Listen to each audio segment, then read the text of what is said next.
Hello everyone, welcome to our video. We're excited to share with you an important topic related to language preservation and cultural identity in Catalonia. My name is Maria Fernanda Chaverra and I'm here with my classmates Wilmore Sanchez and Edgar Casates. Together we'll be taking a closer look at the remarkable language policy introduced in 1983 and the lasting impact in the hat on the region. Let's begin. Did you know that back in 1983, Catalonia took a historic step to protect and promote its language? A proposal was created with a clear purpose to ensure that both Catalan and Spanish could exist and be used across the region. But more than just a law, it was a commitment, a joint effort by all institutions and communities in Catalonia to keep Catalan alive and thriving. This proposal focused on two main strategies: diffusion, to spread the use of Catalan far and wide, and consolidation, to strengthen its presence in every corner of society. It also outlined three essential functions: providing language advice, promoting Catalan proficiency, and supporting specialized terminology for professional fields. The results impressive. Today, Catalan is the ninth most spoken language in Europe. It's not just a cultural symbol, it's a modern, dynamic language used in education, media, science, and daily life.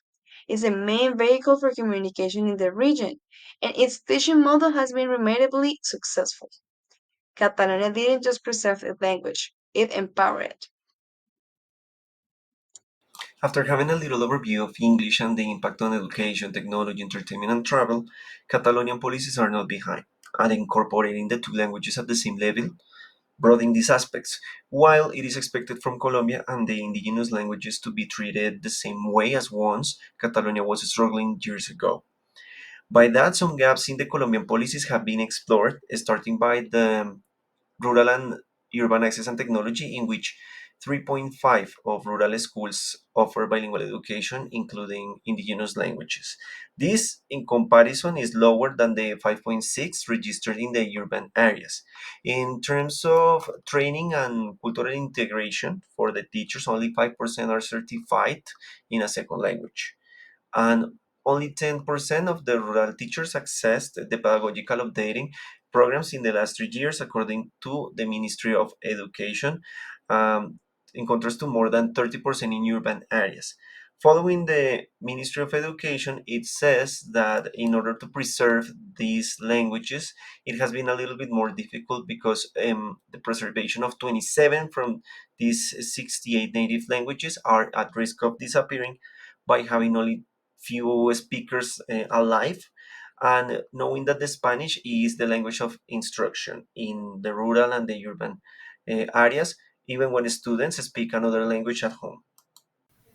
Hello guys, welcome to our proposal. Inspired by Catalonia's language policy, we would like to propose something similar to those strategies that were implemented in Catalonia in the 80s and 90s with some local adaptations. Our proposal seeks to implement strategies to try to preserve the native languages that exist in Colombia, raise people awareness about the importance of our ancestral cultures, and facilitate the integration of indigenous communities to the society. The strategies will be divided into two phases and they will be implemented as shown in the timeline.